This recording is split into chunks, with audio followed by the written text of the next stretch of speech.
Saudi আরব বাংলাদেশে ব্যাপকভাবে বিনিয়োগ করতে চায়।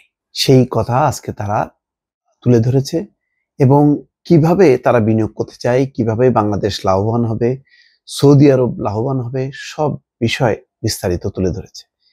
সৌদি আরবের এত আগ্রহের কথা অতীতে জানা যায়নি, বরং গতকালকে একটা অনুষ্ঠানে সৌদি রাষ্ট্রদূত ভয়ঙ্কর তথ্য তুলে ধরেছেন এবং উপস্থিত যারা ছিলেন তারা সবাই বিস্মিত হয়েছেন। তিনি বলেছেন, সৌদি তেল কোম্পানি আরামকো তিনবার বাংলাদেশে আসার চেষ্টা করেছে এবং তারা চমৎকার বিনিয়োগ প্রস্তাব দিয়েছে, কিন্তু সরকারের কোনো আগ্রহ ছিল না। কেন ছিল না বলাই বাহুল্য, কারণ এই ধরনের বিনিয়োগে সরকার কেন অযথা মাথা ঘামাবে? এখান থেকে তো নগদ 2 পয়সা কামানোর কোনো ব্যবস্থা নেই। একইভাবে এই একটি সেমিনারে বলা হচ্ছে যে দক্ষিণ কোরিয়ার বিশ্ববিখ্যাত স্যামসাং কোম্পানি তারাও এসেছিল বিপুল আগ্রহ নিয়ে, কিন্তু বাংলাদেশে পা দেয়া মাত্রই তারা এমন কথাবার্তা শুনতে পেরেছে, ফলে এয়ারপোর্ট থেকে তারা তাদের নিজের দেশে চলে যায়। এখানে সৌদি আরব জানেন, সৌদি আরব হচ্ছে, এটা বলার অপেক্ষা রাখে না সৌদি আরবের সাথে বাংলাদেশের কি সম্পর্ক। ফলে তাদের সাথে বিনিয়োগ, অর্থনৈতিক সম্পর্ক যত ভালো হবে, বাংলাদেশের কর্মী সৌদি আরবে যাবে এবং আমাদের রেমিটেন্স সমৃদ্ধ হবে। আর সৌদি আরব তাদের বিপুল বিনিয়োগ, সারা বিশ্বে এখন তারা বিনিয়োগ করছে। তো সেই বিনিয়োগটা শেখ হাসিনার সময় আসেনি, এখন একটি সম্ভাবনা তৈরি হয়েছে। এই জন্য তিনি বলেছেন যে অতীতের কথা আর তুলে লাভ নেই, আমরা ভবিষ্যতের দিকে তাকাবো এবং কি পরিকল্পনা সে কথাও তিনি তুলে ধরেছেন। খবরের শিরোনামটা এরকম ছিল, সৌদি আরবের আরামকো 3বার এসেছিল, বাংলাদেশে স্বাগত জানানো হয়নি। এরকম একটা দেশে এসে বিদেশি একজন রাষ্ট্রদূত পরিষ্কারভাবে বলছেন।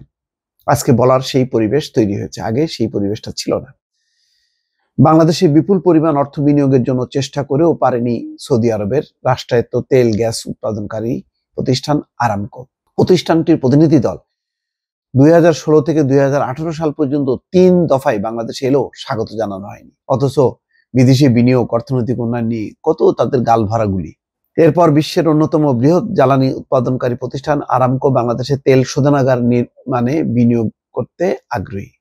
রোববার ঢাকায় নিযুক্ত সৌদি আরবের রাষ্ট্রদূত ইসা আল দুহাইলান পররাষ্ট্র মন্ত্রণালয় এক আলোচনায় এমন অভিযোগ করেন। একই অনুষ্ঠানে দেওয়া বক্তৃতায় পররাষ্ট্র উপদেষ্টা তৌহিদ হোসেন বলেন, আমরা দীর্ঘদিন ধরে দাবি করে আসছি বাংলাদেশে আমাদের দেশ সবচেয়ে ভালো বিনিয়োগ বান্ধব, কিন্তু প্রকৃতপক্ষে এটি সব সময় সত্যি নয়। বর্তমান সরকার আস্থার পরিবর্তন করার চেষ্টা করছে এবং বিনিয়োগকারীদের জন্য আমরা ব্যবসা সহজ করার ব্যবস্থা নিচ্ছি। এখন যদি সৌদি বিনিয়োগকারীরা আসেন তবে ভালো একটা পরিবেশ দেখতে পাবেন বলে উল্লেখ করেন পররাষ্ট্র উপদেষ্টা। সৌদি রাষ্ট্রদূত এবং পররাষ্ট্র উপদেষ্টা পররাষ্ট্র মন্ত্রণালয় সৌদি বাংলাদেশ অর্থনৈতিক সম্পৃক্ততা বৃদ্ধি প্রবণতা, মূল চ্যালেঞ্জ, দীর্ঘমেয়াদী সম্ভাবনা শীর্ষক একটি প্রতিবেদন প্রকাশ উপলক্ষে এই আলোচনা করেন। সৌদি রাষ্ট্রদূত বলছেন, আরামকো উচ্চ পর্যায়ের প্রতিনিধি দল 2016 থেকে 18 সাল পর্যন্ত 3বার এসেছিল, কিন্তু তাদেরকেও স্বাগত জানায়নি। যখন তারা প্রধানমন্ত্রীর কার্যালয়, মন্ত্রী, সচিব ও আমাদের কাছে যায়, তাদের পথ আটকে দেওয়া হয়।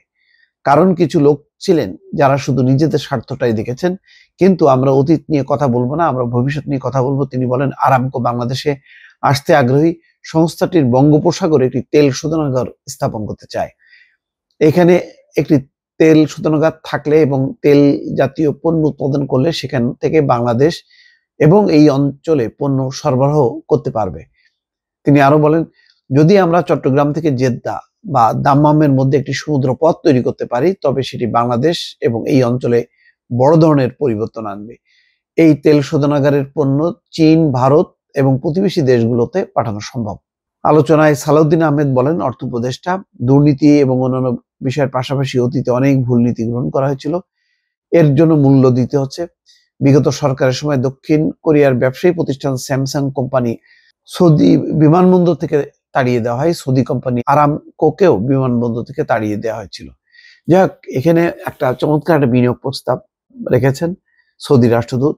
এটি এখন বাস্তবায়ন করা কিভাবে করবে, নিশ্চয়ই ডক্টর মোহাম্মদ ইউনূস, তিনিও ব্যবসা বাণিজ্য বোঝেন। ফলে আমার ধারণা যে এখন সৌদি আরব সহ মধ্যপ্রাচ্যের বিনিয়োগকারীদের বাংলাদেশে বিনিয়োগের পথটা অনেকটাই উন্মুক্ত হলো। দর্শক। ভালো থাকবেন। আল্লাহ হাফেজ।